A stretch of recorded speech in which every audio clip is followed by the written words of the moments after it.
And here they come. Here we go. Loading into the capsule. And the significance here of the bell, and I should... Gayle's face during the ringing of the bell is one of yesterday's most talked about moments. But check out the face of Aisha Bo, who rang it right after Gayle. Talk about a yin and yang of emotions right there. Aisha Gayle's face. Look at Aisha's face. Yeah. So Aisha Bo, here's a little bit about her. She's a former NASA rocket scientist, aerospace engineer, and entrepreneur. We have to say that, who is now the first person of Bahamian heritage to travel to space. And for this segment, she isn't the only guest. We also have Gayle King sitting on the other side. I know. I said, why am I sitting over here? I was totally thrown. Welcome, Aisha. How you doing? What's up, Aisha? You both look great, given that we are all struggling with sleep right now, but you look fantastic. Aisha, I want to start with you. I know that you prepared extensively for this. What were you most surprised by when it comes to going up in space? I was surprised by how strongly I felt about Earth. When you look out the window, you don't see any borders, you don't see any boundaries, you just see beauty. And it's stunning. And it also has like a feel to it. Like it's almost like you can feel the living life force. And it was just so beautiful. Yeah. It's impossible to go through this and not come out changed. Ooh.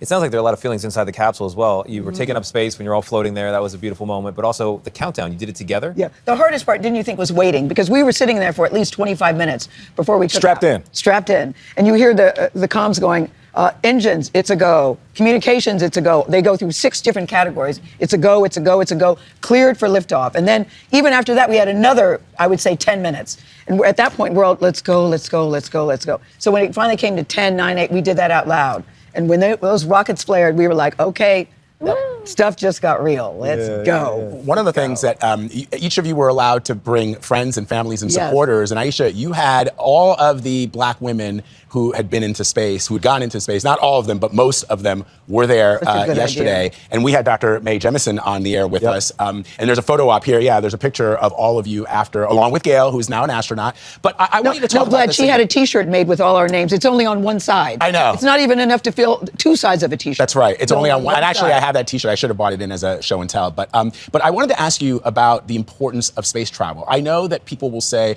this is space tourism, but every time a ship goes into space, every time that we put that technology to use, science happens, and that technology is used every day, from our cell phones to Tang. Yes. Talk about that.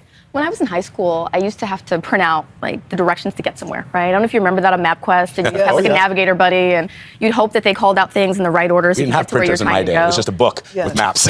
But now, thanks to space, you get like point-by-point directions every single day for wherever you want to go around the world. There's so many things that have been developed in space that benefit Earth, from pharmaceuticals to like research on agriculture. Yeah. And you know, I paused there because we did research, and it was emotional. I mean, part of what I accomplished in my flight was I was looking at the future of being able to produce crops that can withstand harsh environments, so we can look at food security here on Earth. And simultaneously, we also were able to certify that device so more people could do research on New Shepard. So what do you think when people say, oh, it's frivolous? Number one, they call it a ride, which I find very irritating because they never say men went for a ride.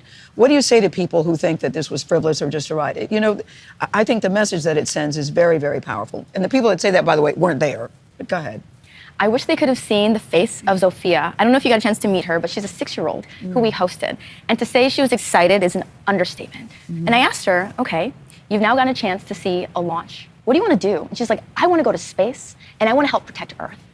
And I'm like, that is why we're here. And I think people need to understand it's not a either or, it's a both and. There you go. And when you look at the work that Blue Origin does to keeping us safe and always trying to advance the cause, and what they're trying to do with the company and how they operate. And I don't work for Blue Origin, but I think I was one of these people like, I don't know why we got to do this, until you educate yourself and see what is happening there. I think you'll have a very different perspective. Well, it's obvious you two learned something about yourself, but it's important to remind everybody that we learn something about space exploration every time we go up into space, and it should be celebrated. Aisha Bo, thank you so much. We appreciate you. Gayle, you're the best. You're sticking around. You're not going anywhere. Talk to the table. Want to stick around, Gayle? with Chair Aisha. back.